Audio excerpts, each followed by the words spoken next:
요즘 배달 어플리케이션 많이 사용하시나요? 배달 플랫폼이 늘어나면서 배달 시장끼리의 경쟁도 더욱 치열해졌는데요. 그런데 이런 경쟁에서 뜬금없이 피해를 보고 있는 곳이 있는데요. 바로 배달앱에 입점한 자영업자들입니다. 배달에 대한 인식도 점점 나빠지면서 배달을 시켜먹는 사람들도 줄어들고 있는 상황에 배달 플랫폼들의 영업 경쟁에서 피해를 보고 있는 자영업자들의 사례가 늘어나고 있습니다. 이런 사례가 있었습니다. 본래 직접 배달을 하던 식당에 배달 플랫폼 직원의 전화를 받습니다. 영업 직원은 실적을 올리기 위해 가입만 하고 중지를 시키면 된다고 간곡하게 부탁했고, 사장님은 측은지심이 들어 가입을 진행합니다. 그런데 그때부터 가게로 연락이 오던 배달도 눈에 띄게 줄어들었습니다. 알고 보니 가입하고 중지를 시켰던 배달 앱에 준비 중 표시로 올라와 있었고, 전화로 주문하던 손님들도 배달 앱을 통해 준비 중 표시를 보자 영업 중이 아닌 줄 알고 주문하지 않은 겁니다. 사장님은 영업 직원으로부터 이러한 정보들을 전달받지 못했고, 이 사실을 알기 전까지 큰 피해를 입었습니다.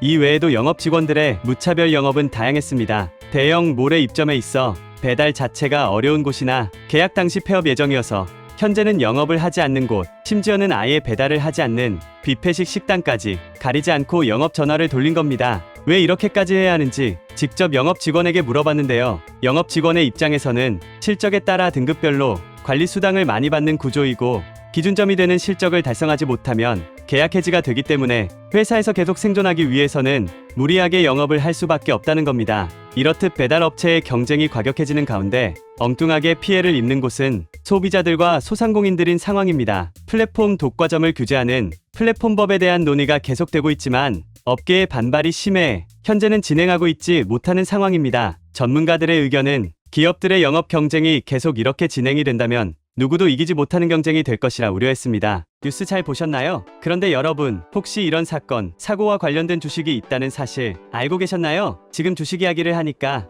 뉴스 이야기하다가 무슨 주식이야? 하실 수 있는데요. 주식에 대해 관심이 없으신 분들도 알고 계시면 재미있을 정보니까 재미삼아 한번 들어보세요. 원래 주식이라고 하면 많은 분들이 반도체, 의약품, 엔터테인먼트 같이 자기 회사에서 수익을 내는 기업들에게 주로 해당된다고 생각하시는 분들이 많죠. 하지만 선거, 자연재해, 날씨, 국제대회 등의 큰 사건들부터 살인, 교통사고, 학교폭력 등 개인에게 해당하는 작은 이슈들까지 주식과 관련 없을 거라 생각했던 것들에게 영향을 받아서 주가가 올라가고 내려가는 주식들이 많습니다. 지금 소개해드린 사건, 사고와 관련된 이슈에도 영향을 받고 있는 주식이 분명히 있습니다. 만약 실제로 주식에 투자하는 분이시라면 많은 관심을 받는 대장주도 좋지만 이런 작은 이슈에 영향을 받아 변동하는 주식들은 더 빠르게 더 큰 수익을 얻을 수 있다는 장점이 있기 때문에 이런 다양한 관련주 정보들을 알고 계시면 좋을 거예요. 그럼 사건, 사고와 관련된 주식은 어떤 게 있는데요? 안타깝게도 제가 이 영상에서 주식의 이름을 말해버리면 투자를 유도하는 영상이 될 수 있으니까요. 만약 투자를 공부하시면서 이 관련주 정보가 필요하신 분이나